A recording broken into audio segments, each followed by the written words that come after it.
The night that changed Renee Crawford's life forever started with a broken heel and a missed bus. She was standing on the corner of Michigan Avenue and Randolph Street in downtown Chicago, watching the number 147 bus pull away without her. The October rain had started 30 minutes ago and showed no signs of stopping. Her beige trench coat was soaked through. Her red scarf clung to her neck like a wet rag, and her left heel had snapped clean off somewhere between the hotel lobby and the bus stop. It was 11:47 p.m. on a Friday night, and Renee Crawford was done. Done with her second job at the boutique hotel near the Magnificent Mile. Done with rich tourists who complained about thread counts while she smiled through exhaustion. Done with the $127,000 debt that hung around her neck like a noose, left behind by her mother's cancer treatments and her mother's death and her mother's absence that still felt like a fresh wound even 2 years later. Renee was 27 years old, and she felt like she was drowning. She hobbled toward the nearest awning, her broken shoe slapping against the wet pavement. The rain was coming down in sheets now, turning the city into a blur of headlights and neon signs. Red light from a nearby bar splashed across the sidewalk like blood. That's when she saw him. He was standing in the middle of the sidewalk, maybe 20 feet away, completely motionless. A Korean man in an expensive black suit with a crisp white shirt underneath. His dark hair was plastered to his forehead, and rain ran down his face like tears, but he wasn't moving, wasn't seeking shelter, wasn't even blinking. Before we continue with this story, I need you to do something for me. I pour my heart into these stories, and it genuinely hurts when people watch without subscribing. Please, just take 1 second and subscribe. It's free, and it means the world to me. Also, like the video and drop a comment telling me which city you are watching from. I want to know where all my amazing viewers are located. Please do well to subscribe now. Now, let's continue. He was just standing there, staring at nothing, like a man who had forgotten how to exist. Renee's first instinct was to keep walking. Her mother had raised her with clear rules about strange men on dark streets after midnight. Rule number 1 was simple: mind your business and get home safe.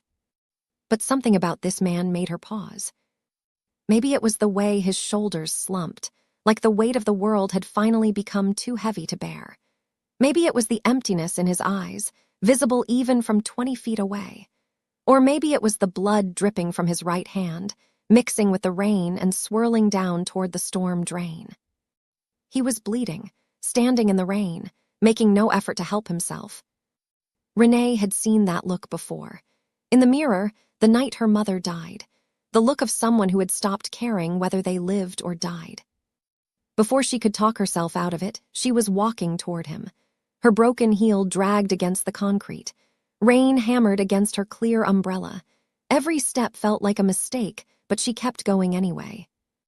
She stopped right beside him and raised her umbrella high enough to cover them both. For a long moment, nothing happened. He didn't acknowledge her presence, didn't turn his head, didn't speak. The rain drummed against the umbrella like impatient fingers, and Renee wondered if she had made a terrible mistake. Then he moved. His head turned slowly and his eyes found hers. They were dark brown, almost black and completely empty. But as he looked at her, really looked at her, something flickered in their depths. Confusion, maybe, or wonder, like he was seeing something impossible. His hand reached toward the umbrella handle. Their fingers almost touched. Renee felt electricity run up her arm. "You're bleeding," she said. Her voice came out steadier than she expected. He looked down at his hand like he had forgotten it was attached to his body. Blood was oozing from a gash across his palm, deep enough that it probably needed stitches. "I know," he said. His voice was low and rough with the faintest trace of an accent. "There's a pharmacy 2 blocks down. They can bandage that for you." "I know that too." "Then why are you just standing here?" He didn't answer. He just kept staring at her with those empty eyes, like she was speaking a language he had forgotten how to understand. Like kindness was a foreign concept that no longer computed. Renee should have walked away. Every survival instinct she possessed was screaming at her to leave this strange, bleeding man alone and get herself home. But she couldn't move. Something was holding her there, some force she couldn't name or explain. "What's your name?" he asked finally. The question surprised her. "Why does it matter?" "Because I'm going to remember it for the rest of my life." Coming from anyone else, that line would have sounded ridiculous, like a bad pickup attempt from a drunk guy at a bar. But this man wasn't drunk. He wasn't trying to impress her. He said it like a statement of fact, like he was simply describing the weather or the time of day. "Renee," she said, against her better judgment. "My name is Renee." He repeated it softly, like he was testing how it felt in his mouth. "Renee!" Then he did something that made her heart skip a beat. He took her hand from the umbrella handle, gently, deliberately, like she was made of glass, and held it. His skin was cold from the rain, but his grip was warm. Strong, like he was holding onto a lifeline. "Thank you, Renee," he said, "for stopping.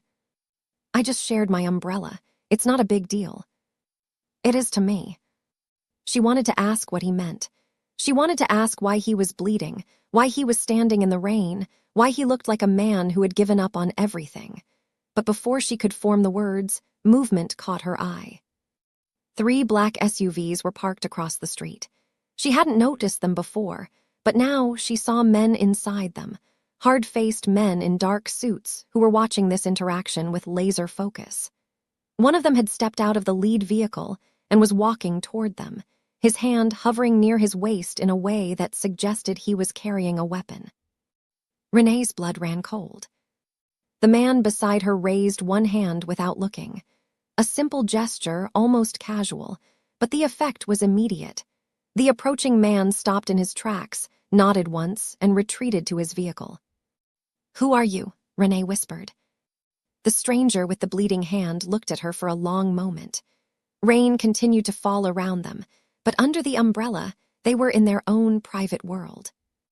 "Someone who forgot what kindness feels like," he said. "Until tonight." Then he released her hand, stepped back into the rain, and walked toward the waiting SUVs. The men scrambled to open doors for him, to bow their heads as he passed, to treat him like royalty. He paused at the door of the lead vehicle and looked back at her one last time. "Good night, Renee Crawford," he said. She hadn't told him her last name. The SUVs pulled away into the night, and Renee stood frozen on the sidewalk, her umbrella dripping, her heart pounding, and a single question burning in her mind. What had she just gotten herself into? Please do well to subscribe if you haven't done so, like the video, comment where you're watching from as well. Thank you. 3 days passed, and Renee convinced herself the encounter had been a strange dream. She went back to her normal life, if you could call it that. Wake up at 6 a.m., take the bus from her small apartment in Pilsen to her day job at a struggling real estate office in the Loop. Smile at clients, answer phones, pretend she wasn't dying inside, then take another bus to the boutique hotel for her night shift, smile at tourists, carry bags, pretend she wasn't drowning in debt.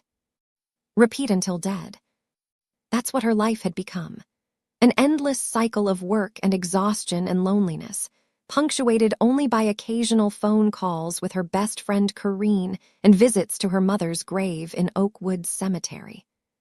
She didn't tell Corrine about the man in the rain. She didn't tell anyone. What was there to tell? She had shared her umbrella with a stranger, he had acted weird, and then he had driven away in a convoy of SUVs like some kind of crime boss. Actually, when she put it that way, it sounded exactly like something she should tell someone. But she didn't, because part of her wanted to keep the memory private. Part of her kept replaying the way he had looked at her, the way he had said her name, the way his hand had felt in hers. Cold skin, warm grip, like a man who hadn't touched another person in years. On the 4th day, everything changed. Renee was grabbing coffee at a cafe near her office, standing in line with her earbuds in, trying to pretend she wasn't exhausted, when a man in a black suit appeared beside her. "Run a Crawford," he asked. She pulled out one earbud. "Who's asking?" He didn't answer. He just handed her a thick envelope and walked away before she could respond. Rana stood there, coffee forgotten, staring at the envelope in her hands. It was heavy, too heavy for paper alone. She found a quiet corner of the kafah and opened it. Her hands started shaking. Inside was money, stacks and stacks of $100 bills bound together with paper bands. She counted quickly, her heart hammering in her chest. 10,000, 20,000, 50,000. There was $50,000 in cash inside the envelope. And a handwritten note in elegant script. For your kindness, there's more if you let me see you again. S. Runna's first instinct was to run, to drop the envelope and flee the kafah and pretend this wasn't happening. This was drug money, blood money, the kind of money that got people killed. But she couldn't move. She kept staring at the note, at the elegant handwriting, at that simple letter S. The stranger in the rain, the man with the bleeding hand, he had found her. How? She had only given him her first name. How had he tracked her down? How did he know where she got her morning coffee? Her hands were still shaking when she found a second note at the bottom of the envelope. I know about your mother's debt. I can make it disappear, all of it. Meet me tomorrow, 7 p.m. at the address below. Come alone. The address was for a restaurant in Chinatown that Runna had passed 100 times but never entered. She had always assumed it was closed. The windows were dark. No one ever went in or out. But apparently it wasn't closed. It was private. And someone with very deep pockets wanted to meet her there. Runna spent the next 24 hours in a fog. She couldn't eat, couldn't sleep, couldn't focus on anything except the envelope hidden under her mattress and the impossible choice in front of her. She should go to the police. She knew that. Whatever this was, whatever the man with the bleeding hand was involved in, it was clearly illegal. Normal businessmen didn't hand out $50,000 in cash. Normal businessmen didn't have convoys of armed guards. But the police couldn't erase $127,000 in debt. And Runna was so tired of drowning. She called Curran that night, hopping for advice without having to explain the full situation. Hey girl, what's up? Curran answered. I need you to tell me something crazy is a bad idea. Depends on the crazy. Are we talking bad haircut crazy or federal prison crazy? Somewhere in between. Curran was quiet for a moment. Runna, what's going on? You sound weird. Nothing, I met someone. Like a guy. Yeah. About time. You've been living like a nun since your mom passed. What's he like? Runna thought about the man in the rain, his empty eyes, his cold hand, the way his men had bowed to him like servants. Complicated, she said finally. He's complicated. Complicated is fine. Complicated is interesting. Just don't let complicated turn into dangerous, okay? Too late, Runna thought. Way too late. The next evening, Runna stood outside the restaurant in Chinatown, her heart pounding so hard she could feel it in her throat. She was wearing her best dress, a simple black number she had bought for her mother's funeral, and she felt ridiculous, like she was playing dress-up for a meeting with the devil. She had left the $50,000 at home. She wasn't keeping it. That was the whole point of this meeting. She was going to return the money, tell this stranger to leave her alone, and go back to her normal, exhausting, drowning life. That was the plan. The door to the restaurant opened as she approached, held by a man in a black suit who nodded respectfully. Inside, the space had been transformed. What looked abandoned from outside was actually elegant within, soft lighting, expensive furniture, fresh flowers on every surface. And at the center of it all, sitting at a table set for two, was the stranger from the rain. He rose when he saw her. He was wearing another perfectly tailored black suit, but this time his hair was styled, his hand was bandaged, and his eyes weren't empty anymore. They were focused, intense, fixed on her like she was the only thing in the room worth looking at. You came, he said. His voice was warm with something that sounded like relief. Runna stopped at the edge of the table and reached into her purse. She pulled out the envelope, minus the notes, which she had kept as evidence, just in case, and threw it on the white tablecloth. I'm not for sale, she said. He didn't flinch, didn't look offended. If anything, he looked impressed. I'm not trying to buy you. Then what is this? He gestured to the chair across from him. "Sit down, please, let me explain." Every instinct told her to run, but Rana was tired of running, tired of being afraid, tired of letting life happen to her instead of making choices of her own. She sat. The man sat across from her. Up close, he was even more striking than she remembered.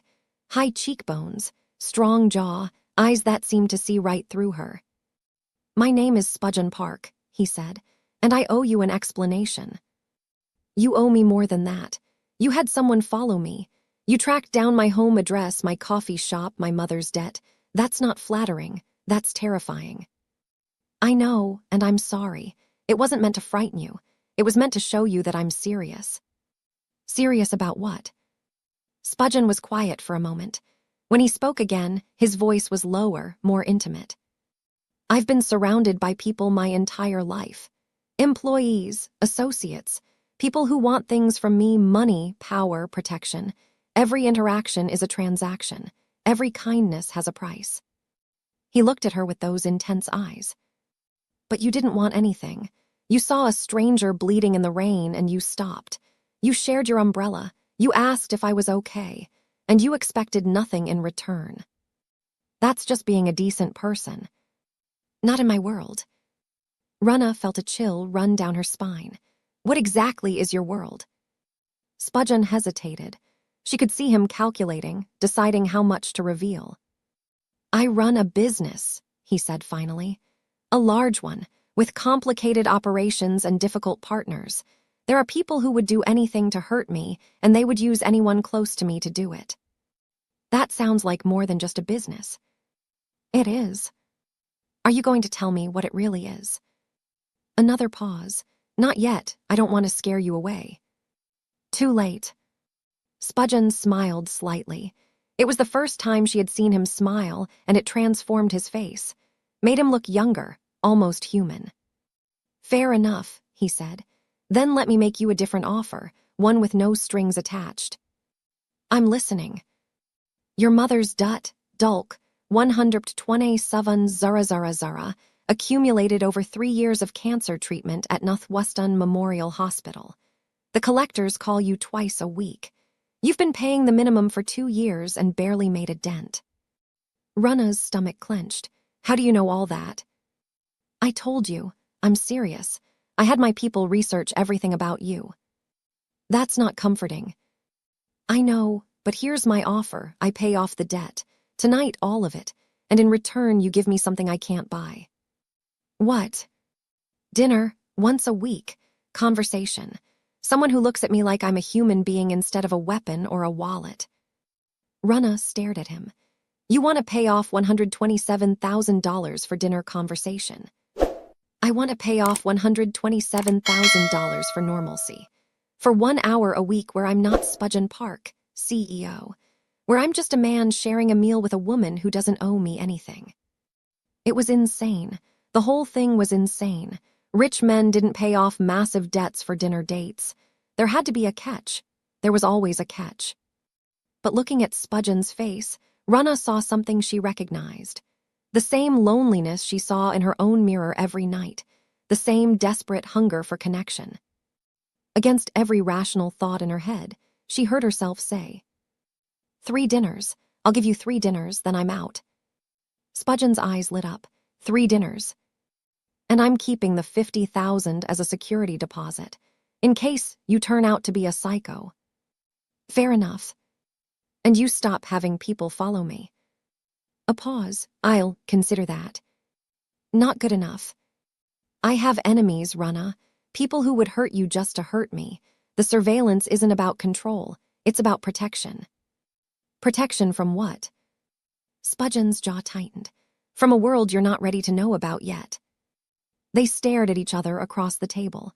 The tension was thick enough to cut with a knife. "Fine," Runna said finally.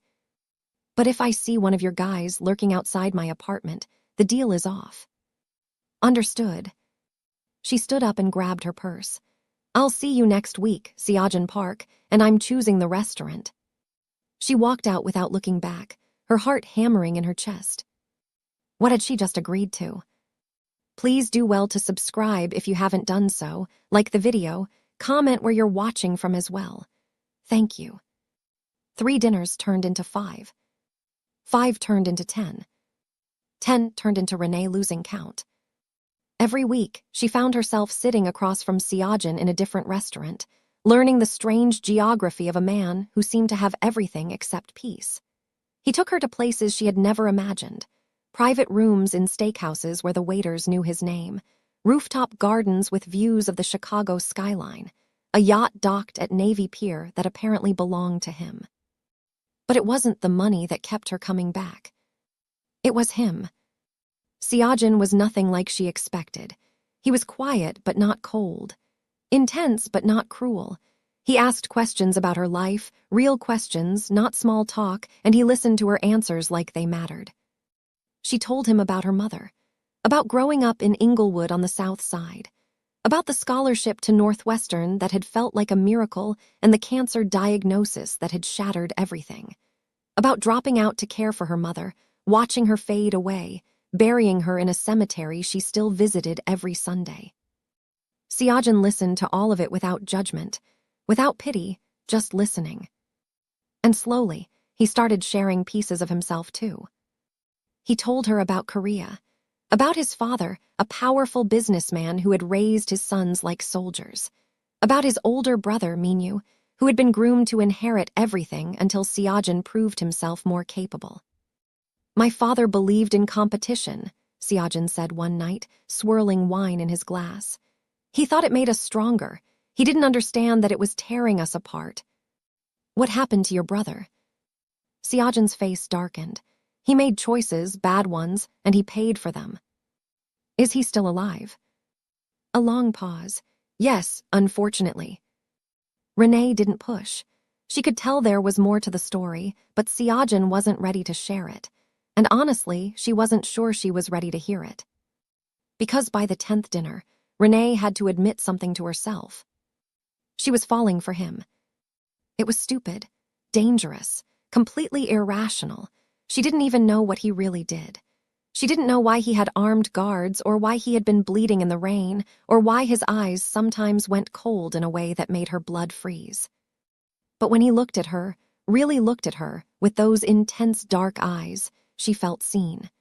For the first time since her mother died, she felt like someone actually cared whether she was okay.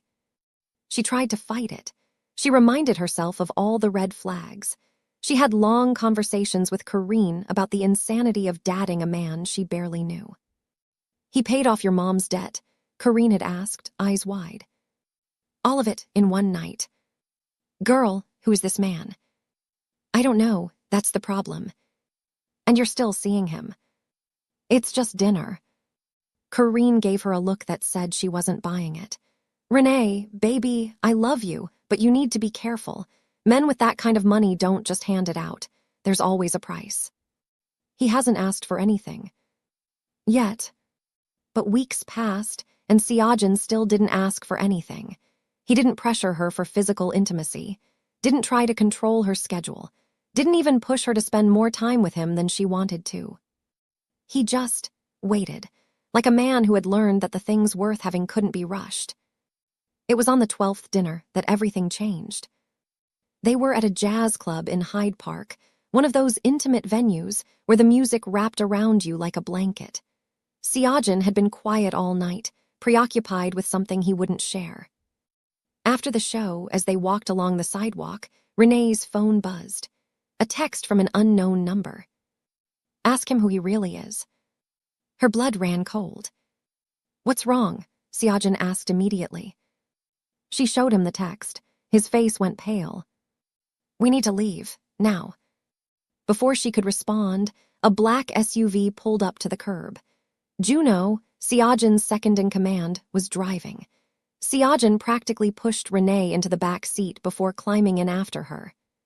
What's happening? She demanded. Siajin didn't answer. He was on his phone, barking orders in Korean. Siajin, talk to me. He hung up and looked at her.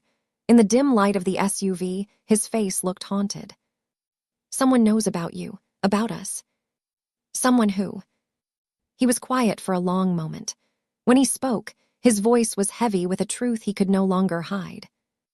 I run the most powerful Korean syndicate in the Midwest. We control territory from Chicago to Indianapolis. Drugs, gambling, protection. My name keeps businesses safe and my enemies afraid. Renee felt the world tilt beneath her. I'm not just a businessman, Renee. I'm a crime boss. And the man who sent you that text, my brother Minyu, just got released from prison. He's coming for everything I have. She stared at him. Her mind was racing, trying to process what she was hearing. And now, Seojin continued, his voice cracking slightly, he knows I have something I care about, something he can use against me. Me, Renee whispered. Seojin nodded. You. The SUV raced through the Chicago streets, and Renee felt her entire world collapse around her. Seojin took Renee to a hotel, not just any hotel, but the Peninsula Chicago, one of the most expensive in the city. He got her a suite on the top floor, installed 4 armed guards in the hallway, and then sat across from her in the living room while she processed everything he had told her. You lied to me, she said. Her voice was flat, empty. I protected you. From what? The truth. That's not protection, that's control. Seojin flinched like she had slapped him. I know, and I'm sorry, but if I had told you the truth from the beginning, you would have run, and I couldn't. He trailed off. Couldn't what? I couldn't lose you. His voice was barely a whisper. Not before I even had you. Renee stood up and walked to the window. The Chicago skyline stretched out before her, glittering with 1,000 lights. Somewhere out there, a man she had never met was plotting to use her as a weapon against the man she was falling in love with. Tell me about your brother, she said. Seojin was quiet for a long moment. When he finally spoke, his voice was heavy with old pain.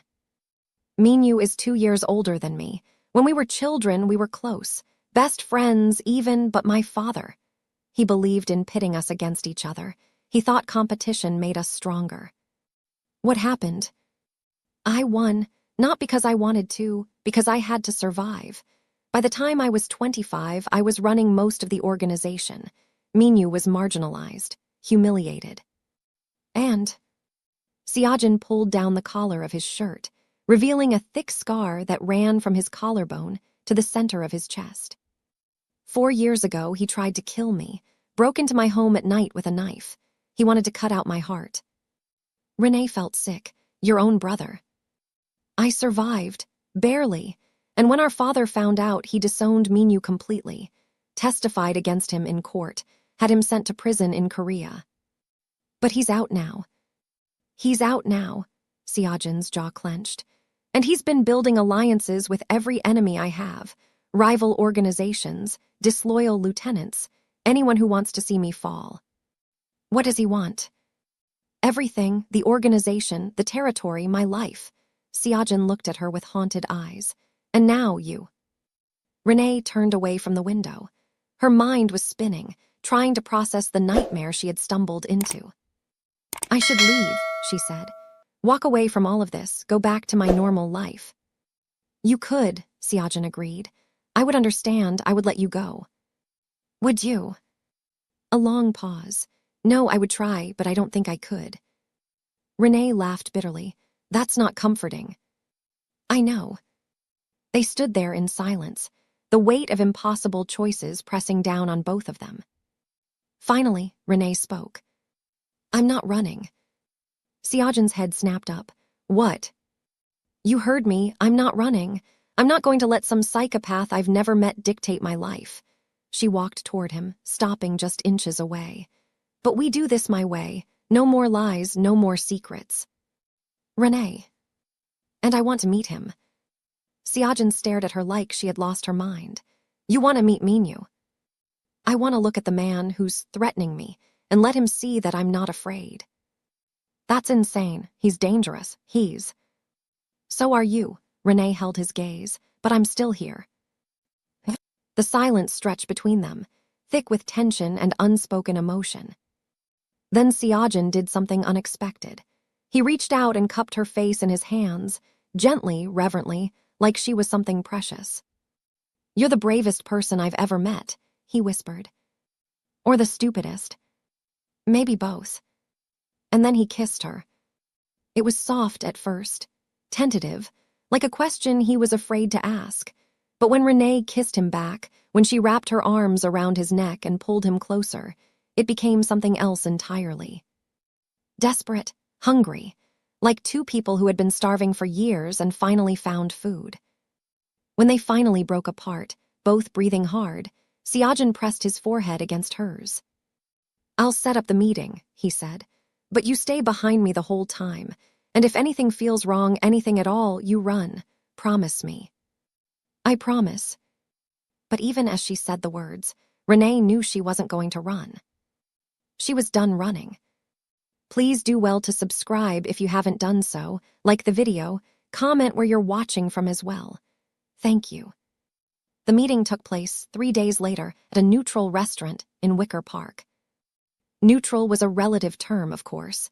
Siajan brought 20 armed men. Minyu brought 10. They lined the walls like statues, hands hovering near their weapons, ready to turn the dining room into a war zone at the slightest provocation.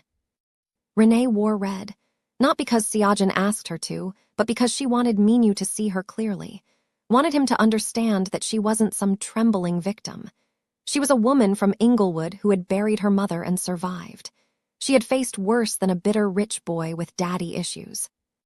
At least, that's what she told herself. Minyu arrived late. A power play, Siajan muttered, and when he finally walked through the door, Renee understood why Siajan had been so afraid. He looked almost exactly like his brother. Same height, same build, same handsome face. But where Siajan's eyes held pain and loneliness, Minyu's held nothing. They were empty in a way that went beyond sadness, sociopathic, like a shark examining potential prey. "So you're the woman who tamed my brother," Minyu said, sliding into the seat across from her. "I didn't tame anyone. I just shared my umbrella." Minyu laughed. It was not a pleasant sound. "Ah yes, the umbrella story. Siajan told me. Very touching." He leaned forward, his empty eyes fixed on hers. "Tell me, Renee Crawford from the South Side, did my brother also tell you about the 12 men he killed last year, or the family he destroyed in Detroit, or the warehouse full of drugs he—" "Enough," Siajan's voice was sharp. Minyu held up his hands in mock surrender. "Just making sure your girlfriend knows who she's sleeping with." Renee felt Siajan tense beside her, but she laid a hand on his arm. "I know exactly who he is," she said, meeting Minyu's gaze. "The question is, do you?" Minyu's eyebrows rose. "Excuse me." "You're the one who tried to cut out your own brother's heart while he slept. You're the one who embezzled from your father's organization and got caught. You're the one who spent 4 years in prison planning revenge instead of taking responsibility for your own failures." The temperature in the room dropped 10 degrees. "You don't get to sit there and judge Siajan," Renee continued, "when you're the reason he had to become what he is. He didn't want this life. You forced it on him." Minyu's smile froze. The mask of charm slipped, revealing the fury beneath. "You have no idea who you're dealing with, little girl." "And you have no idea who you're dealing with." Renee leaned forward, matching his posture. "I grew up on the South Side. I've seen men scarier than you on my morning commute. So whatever game you're playing, understand this. I'm not your pawn." For a long moment, Minyu just stared at her. The armed men along the walls tensed, sensing the shift in energy. Then Minyu laughed again, but this time there was no humor in it. "I like her," he said to Siajan. "I can see why you're so attached." He stood, straightening his jacket.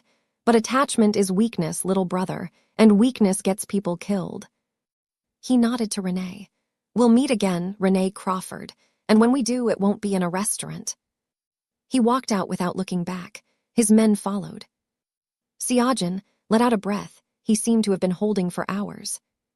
"That could have gone worse," he said. Renee's hands were shaking. The adrenaline that had carried her through the confrontation was fading, leaving her weak and terrified. "Did I make things worse?" Siajan looked at her with something like awe. "No, you just showed him something he's never seen before." "What?" Someone who's not afraid of him. He took her hand. You were incredible. But as they left the restaurant, Renee couldn't shake the chill that had settled in her bones. Minyu had whispered something to her as he passed, 4 words that Siajin hadn't heard. He'll choose the organization. She told herself it was just psychological warfare, just a bitter man trying to plant seeds of doubt. But deep down, in a place she didn't want to examine, she was terrified that Minyu might be right. 2 weeks passed without incident. Renee moved into Siajin's penthouse in the Gold Coast, not because he insisted, but because she refused to let fear drive her decisions. If Minyu was coming for her, he would find her standing beside the man she loved, not hiding in her apartment in Pilsen. And she did love him.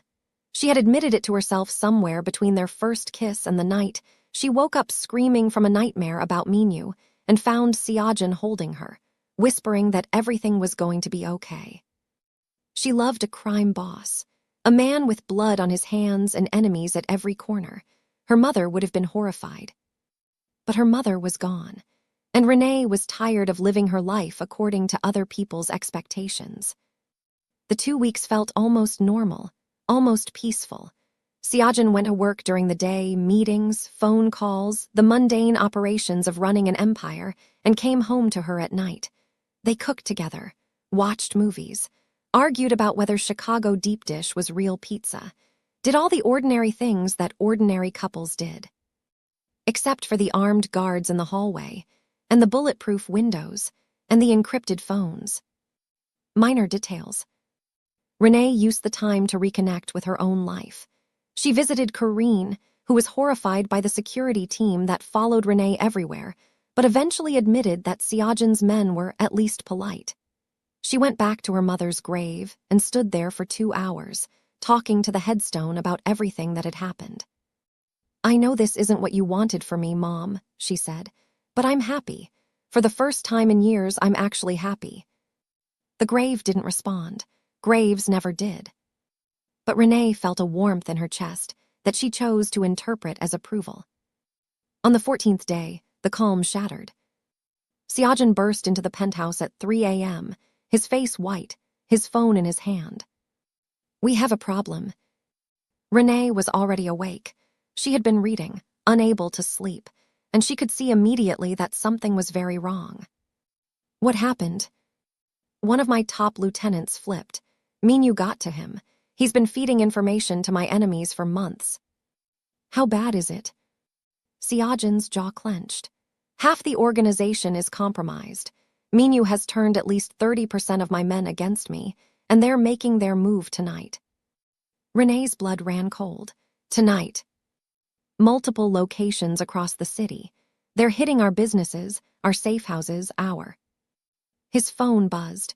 He looked at it and went even paler. "What?" Renee demanded. "One of my warehouses just exploded. 3 of my men are dead." The next hour was chaos. Siajin was on the phone constantly, barking orders in Korean and English, coordinating his forces against an assault happening on multiple fronts. Renee felt useless, watching him work, knowing there was nothing she could do to help. "You should leave the city," Siajin said between calls. "I can get you on a plane to Los Angeles. You'd be safe there while." "No." "Renee, this isn't a game. People are dying.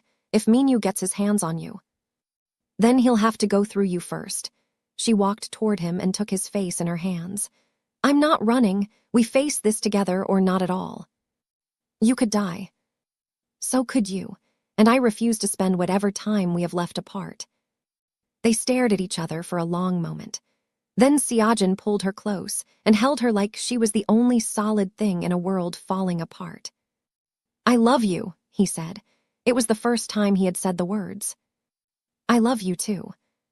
And then his phone rang again, and the moment shattered. The battle for Chicago was just beginning. The attack came at 2 a.m. on the 3rd day of the war. Siajin was at the penthouse, strategizing with Juno and a handful of loyal lieutenants. Renee was in the bedroom, trying to sleep despite the sound of hushed, urgent voices from the living room. She never heard the men come in. One moment she was drifting off, and the next a hand was clamped over her mouth and someone was dragging her out of bed. She tried to scream, tried to fight, but there were too many of them, 3 men in black masks who moved with military precision. They injected her with something that made her limbs go heavy and her vision blur. The last thing she saw before losing consciousness was Siajin bursting through the bedroom door, a gun in his hand, screaming her name. Then everything went black. Renee woke up in a warehouse. She could tell it was near water. She could hear waves, smell the brackish rot of the Chicago River. Her hands were bound to a chair, and her head was pounding from whatever they had drugged her with. And standing in front of her, smiling that empty smile, was Minu. "Good morning, Renee Crawford," he said. "Welcome to the end of the game." Renee tried to speak, but her throat was too dry. She settled for glaring at him with all the hatred she could muster. "Don't look at me like that," Minu chided. "I'm not going to hurt you, not yet anyway. You're bait, not a target." "Siajin will come for me," she rasped. "Oh, I'm counting on it." Minu's smile widened. "That's the whole point. He's been impossible to pin down, you see, too careful, too cautious. But he has a weakness now, a big, obvious weakness that he can't resist protecting." He leaned close, his breath hot on her face. "You." Renee spat at him. It was childish and ineffective, but satisfying nonetheless. Minu wiped his cheek with an expression of mild annoyance. "Spirited, I can see why he likes you," he straightened. "But spirit won't save you. When Siajin arrives, and he will arrive because he's predictable in his devotion, I'm going to make him watch while I take everything he cares about. His organization, his territory, his future." He paused. "And then I'm going to make him watch while I take you." Renee felt cold terror grip her heart, but she refused to let it show. "He'll kill you," she said. "He'll tear you apart." "Maybe, but I doubt it, because Siajin has always been soft. He feels things, cares about things, and that's why he'll always lose to me." Minu walked toward the door. "Get some rest, Renee. The show starts soon." He left, and Renee was alone with her fear. But she wasn't helpless. Her mother hadn't raised a victim. Her mother had raised a fighter. As soon as the door closed, Renee started working at the ropes, binding her wrists. Siajin brought 30 men to the warehouse. It wasn't enough. Minu had 50, maybe more, but Siajin didn't care about the numbers. He didn't care about strategy or tactics or the smart play. All he cared about was Renee. The assault began at midnight. Gunfire erupted across the industrial district near the Chicago River, the sound of battle echoing off concrete walls and metal shipping containers. Siajin fought at the front of his forces, moving with a ferocity that terrified even his own men. This was not the quiet businessman who sat in boardrooms and negotiated deals. This was the weapon his father had forged, the killer that lived beneath the civilized surface. And he was carving a path through Minu's men like death itself. Juno stayed close, covering his flank, shouting warnings about incoming threats. Siajin barely heard him. All he could think about was Renee, alone, afraid in the hands of his psychopath brother. If Minu hurt her, if he touched her, Siajin would tear him apart with his bare hands. Inside the warehouse, Renee heard the battle approaching. The ropes around her wrists were loosening, but slowly, too slowly. Blood was running down her fingers from where the rough fibers had torn her skin. Minu burst in, his calm demeanor shattered. "He's here, earlier than expected." He grabbed Renee's chair and dragged her toward the center of the warehouse, positioning her as bait. "No matter, this works too." The door exploded inward. Siajin stood in the doorway, backlit by flames from somewhere outside. He was covered in blood. Renee couldn't tell if it was his or someone, and the gun in his hand was steady as a rock. "Let her go, Minu." Minu pulled a knife, long, curved, familiar, the same knife that had left the scar on Siajin's chest. "Welcome, little brother. I've been waiting for this for 4 years." He pressed the blade against Renee's throat. She felt the cold steel bite into her skin. "Drop the weapon, or I end her right now." Siajin's gun wavered. His eyes met Renee's, desperate, terrified, full of love. Then he dropped the weapon. Minyu laughed. I told you, Renee, he'd choose. They always choose the organization. But you made him choose love. That makes you his greatest weakness. No, Renee said, her voice steady despite the blade at her throat. That makes me his greatest strength. And then she moved. The ropes had loosened just enough. She threw her elbow back into Minyu's face with every ounce of strength she possessed. He stumbled, the knife slipping from her throat, and she twisted away. Siajin was moving before Minyu could recover. The brothers crashed together, years of hatred exploding in fists and blood. They fought like animals, like men who had been waiting their whole lives for this moment. Siajin won. He always won, because he had something Minyu never understood, something worth fighting for. He had Minyu on the ground, hands around his brother's throat, ready to squeeze the life out of him. Do it, Minyu gasped. Finish what you started. Siajin's hands tightened. His eyes were wild, lost in fury and pain and 4 years of nightmares about this moment. Siajin. Renee's voice cut through the red haze. Siajin, look at me.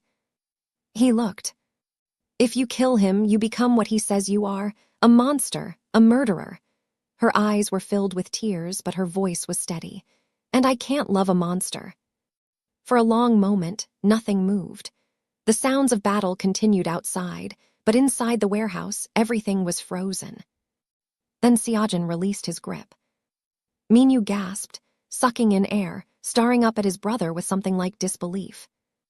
Federal agents are on their way, Siajin said, his voice hollow. I've been cooperating with them for months, building a case against you, gathering evidence. Minyu's eyes widened. You'll spend the rest of your life in a cell, and every day you'll know that I could have killed you, that I had every right to kill you, and I chose not to. He stood up and walked away from his brother without looking back. That's my revenge. Please do well to subscribe if you haven't done so, like the video, comment where you're watching from as well. Thank you. 6 months later, Chicago, spring. Renee stood outside Northwestern University, holding an acceptance letter in her hands. Full scholarship, pre-med program, a second chance at the future she had given up. Her mother's debt was gone. Her nightmares were fading, and the man walking toward her across the campus lawn was the reason for all of it. Siajin looked different these days, lighter somehow, like a weight he had been carrying for decades had finally been lifted. He had restructured the organization, dismantled the violent elements, transitioned the legitimate businesses, real estate, restaurants, import-export, into fully legal operations. It wasn't complete yet, but he was working on it every day. Not for himself, for her. Ready for your first day? He asked, reaching her side. Terrified. You're going to be amazing. Or I'm going to fail spectacularly and embarrass myself in front of a bunch of 20-year-olds. Siajin laughed. It still amazed her how often he laughed now, how freely. You faced down my psychopath brother with a knife at your throat. I think you can handle organic chemistry. Renee smiled, but her expression turned serious. Are you sure about this? All of it, leaving the organization behind, starting over. Siajin took her hands in his. I spent my whole life becoming someone my father wanted me to be, a weapon, a ruler, a cold, empty shell of a man. He met her eyes. You showed me I could be something else, someone worth loving. Siajin. I'm not doing this for you, Renee. I'm doing this because of you, because you made me believe I could be better. He pressed his forehead against hers. You saved my life that night in the rain. Let me spend the rest of it proving I deserved it. Renee felt tears prick her eyes. She had cried more in the last 6 months than in the previous decade combined. I love you, she said. I love you too. They stood there for a long moment, wrapped in each other, oblivious to the students streaming past them toward classes. Then Siajin pulled back and reached into his jacket pocket. There's something I've been meaning to give you. He pulled out a small box, velvet, ring-sized. Renee's heart stopped. I know we've only been together for 8 months, Siajin said, And I know your life just got complicated in ways you never expected. But I also know that I've spent my entire existence waiting for someone like you, someone who would look at me and see a person instead of a monster. He opened the box. The ring inside was simple but elegant, a single diamond on a platinum band. Nothing ostentatious, nothing overwhelming. Just right. "Renee Crawford," Siajan said, "will you marry me?" Time stopped. The world fell away. There was nothing left but this moment, this man, this impossible, terrifying, beautiful future stretching out before her. "Yes," she whispered. Siajan's face broke into the most radiant smile she had ever seen. He slipped the ring onto her finger and pulled her into a kiss that made passing students whistle and cheer. When they finally broke apart, Renee was laughing and crying at the same time. "We're insane," she said. "Completely. This is never going to work." "Probably not. Your brother is going to break out of prison and try to kill us." "Almost certainly." She looked at the ring on her finger, then up at the man who had changed everything. "I can't wait," she said. And she meant it. Epilogue, The Rain. 1 year later, Chicago night, rain. Renee Park, she had taken his name, despite Kareen's horrified protests, stood on the same corner of Michigan Avenue where she had first met her husband. The rain was falling just as hard as it had that night, turning the city into a blur of headlights and neon. But this time, she wasn't alone. Siajan stood beside her, holding an umbrella over both of them. A clear umbrella, just like the one she had held over him all those months ago. "Why are we here again?" he asked. "Because I'm sentimental, and because I wanted to remember." "Remember what?" Renee turned to look at him, her husband, her partner, her unlikely miracle. "The moment my life changed, the moment I decided to be kind to a stranger in the rain," she smiled. "The moment I fell in love with you, even though I didn't know it yet." Siajan's eyes softened. "You saved me that night." "You saved me too. You just took longer to figure out how." He laughed and pulled her close, and they stood there together in the rain, two people who had found each other against impossible odds. Behind them, the city hummed with life. Somewhere, Kareen was planning their 1-year anniversary party. Somewhere, Renee's medical school applications were being processed. Somewhere, the future was waiting with all its uncertainty and possibility. But right now, in this moment, there was only this. Two people, one umbrella, and a love story that had started in a storm. And that's where Renee and Siajan's story ends. Or maybe, where it truly begins. But before you go, I need you to think about something. Minyu believed that kindness was weakness. He believed that love made people vulnerable, that caring about others was a liability to be exploited. And for 4 years, rotting in that cell, he convinced himself that the world agreed with him. Maybe some of you watching right now agree with him too. Maybe some of you scrolled through this story waiting for Siajan to fail, waiting for love to crumble, for trust to be betrayed, for the cynics to be proven right. But here's what Minyu never understood, and what I need you to carry with you after this video ends. Kindness isn't weakness, loyalty isn't a trap, and choosing love over cruelty isn't soft. It's the hardest thing any of us can do. Renee chose to stop for a stranger bleeding in the rain. She didn't know who he was, didn't know what helping him would cost her. She just saw someone who needed kindness, and she gave it freely. That choice, that small, selfless choice, changed everything. It saved Siajan. It saved their future. It proved that even in a world full of violence and betrayal, one act of compassion can rewrite destiny. Now I'm going to ask you to make a choice too. If this story meant something to you, if you believe that love can overcome darkness, that kindness can change lives, that choosing mercy over hatred makes you stronger, not weaker, then hit that subscribe button. Right now. Not because I'm asking you to. Because refusing to subscribe means you're walking away from everything this story stood for. It means you're choosing Minyu's side, the side that says love is weakness, the side that says betrayal wins. Don't give him that victory. Subscribe, like this video, and in the comments, tell me where you're watching from and drop 3 words. Love wins always. That's all, just those 3 words. Let them see. Let everyone who scrolls through these comments see proof, undeniable proof, that Minyu was wrong. Because this channel isn't just about stories, it's about standing for something. And I want to know, do you stand with Renee? Do you stand with Seojin? Or are you going to scroll away and let the villain have the last word? Subscribe and comment now. Love wins always, and your city. I'll be reading every single one. Thank you.